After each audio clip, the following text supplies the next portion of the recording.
प्रतिबिंब जनमानसांचे।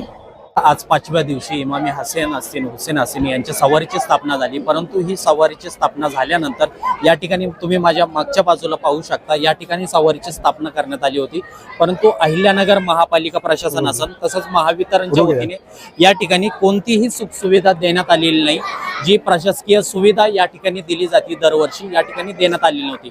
या संपूर्ण घटनेनंतर अहिल्यानगर शहरातील मुस्लिम समाज आक्रमक झाला। याच परिसरामध्ये त्यांनी ठिय्या आंदोलन केलं। त्या आंदोलनाचं नेतृत्व साहेबान जहागीरदार हे करत होते। आपण त्यांना विचारूया, आज ठिय्या आंदोलन केलं महापालिका प्रशासन असेल तसंच महावितरण प्रशासनाचा तुम्ही निषेध नोंदवला आज रविवारी, काय नेमका हा प्रकार होता? खऱ्या अर्थाने आपण पाहू शकतो की या शहराची खरी ओळख या मोहरम सणामुळे आहे आणि एवढा मोठा उत्सव आहे आणि या उत्सवाच्या अगोदरच या जिल्ह्याचे प्रमुख म्हणजे जिल्हाधिकारी साहेबांनी एक बैठक घेतली। त्या बैठकीमध्ये सर्व प्रशासकीय अधिकारी त्या ठिकाणी उपस्थित होते।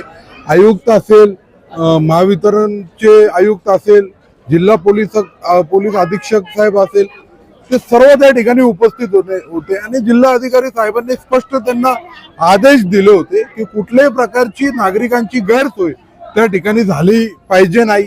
परंतु MSCB असेल, महावितरण कंपनी असेल, त्याचप्रमाणे महानगरपालिका असेल, यांनी अक्षरशः जिल्हाधिकारी साहेबांना केराची टोपली त्या ठिकाणी दाखवण्यात आलेली आहे की आपण बघू शकतो आज मोहरमची 5वी आहे आणि 5व्या दिवशी सवारीची प्राण प्रतिष्ठा त्या ठिकाणी होत असते आणि मुख्य दिवस असतो। या इथून 5 दिवस सलग त्या ठिकाणी 5 दिवस कार्यक्रम असतात आणि ऐन प्राण प्रतिष्ठेची वेळच जेव्हा सवारीची स्थापना झाली त्याच टायमिंगला पूर्ण परिसर हे ब्लॅकआउट झाला होता।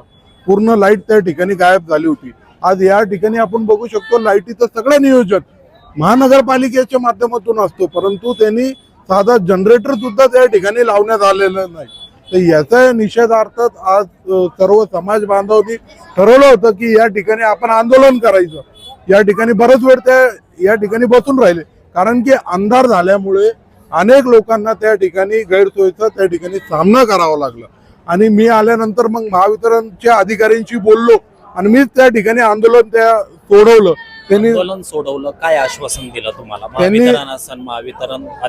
महावितरण अधिकाऱ्यांनी मला त्या ठिकाणी शब्द दिलेला आहे की आम्ही 2 माणसं 24 तास त्या ठिकाणी बसून ठेवलेले, आता परत ही गैरसोय होणार नाही, एवढा वेळ आम्हाला सांभाळून घ्या। पण प्रत्येक वेळी आम्ही का सांभाळून घ्यायचं? जर जिल्हाधिकारी साहेबांनी एकदा तुम्हाला आदेश दिला होता तर त्या आदेशचं तंतोतंत पालन त्या ठिकाणी झाला पाहिजे होता, परंतु तसं काय होताना मला या ठिकाणी दिसत नाहीये। हे सर्वात मोठं दुर्दैव आहे। आता हिंदू मुस्लिम बांधव दोन्ही समुदाय या ठिकाणी दर्शनासाठी येत असतात। ट्रस्टच्या वतीने असेल प्रशासनाच्या वतीने नेमकं काय सुविधा या ठिकाणी प्रोव्हाइड करण्यात आली? खऱ्या अर्थाने बघितलं तर या उत्सवाचं सौंदर्यच म्हणजे हिंदू मुस्लिम एकता आहे। प्रशासन अतिशय संवेदनशील या ठिकाणी या उत्सवाकडे बघितलं पाहिजे। आपण बघू शकतो याच प्रशासनाचे 2 भाग आहे। एक भाग आहे आमचा पोलीस प्रशासन जो आता परिश्रम त्या ठिकाणी घेत आहे। रात्रंदिवस ते पोलीस अधीक्षक साहेब असतील, DYSP साहेब असतील, ते अतिशय मेहनत घेत आहे, त्या ठिकाणी सखोल त्या ठिकाणी बंदोबस्त देत आहे। परंतु महानगरपालिकेचा अतिशय दुर्लक्षपणा आहे या ठिकाणी। जिल्हाधिकारी साहेबांना त्यांना सांगितलं होतं की पूर्ण परिसरामध्ये पॅचिंग त्या ठिकाणी झाली पाहिजे होती, मिरवणूक मार्गाची सगळी पॅचिंग झाली पाहिजे होती, ते काही पूर्णपणे अजून झाली नाही। फक्त बातम्यामध्ये युद्ध पातळीवरती काम चालू आहे, परंतु कुठल्याही प्रकारचं युद्ध पातळीवरची काम त्या ठिकाणी मला दिसलं नाही त्यांचं। इथं टॉयलेट व्हॅन त्यांनी आम्हाला शब्द दिलं होतं ते सुद्धा त्या ठिकाणी नाहीये। तर महानगरपालिका असेल, MSCB असेल, यांनी समजून घ्यावं, उद्यापासून जर या ठिकाणी गैरसोय नागरिकांची झाली तर त्यांना तीव्र आंदोलनाचा त्या ठिकाणी सामना करावा लागणार आहे। निश्चितच या ठिकाणी आपण आलेलो आहोत।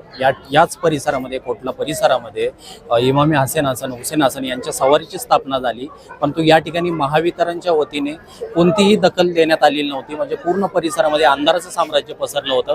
या घटनेनंतर मुस्लिम समाज आक्रमक झाला होता। याच परिसरामध्ये त्यांनी ठिय्या आंदोलन केलं आणि जर आता प्रश्न सुटले नाही तर प्रशासनाच्या विरोधात तीव्र अशी भूमिका घेण्याची तयारी आता त्यांनी दर्शवली आहे। नगर न्यूज 24 साठी निलेश आगरकर, अहिल्यानगर। अहिल्यानगर शहरातील महत्त्वपूर्ण अपडेट जाणून घेण्यासाठी नगर न्यूज 24 या यूट्यूब चॅनलला सबस्क्राईब करा.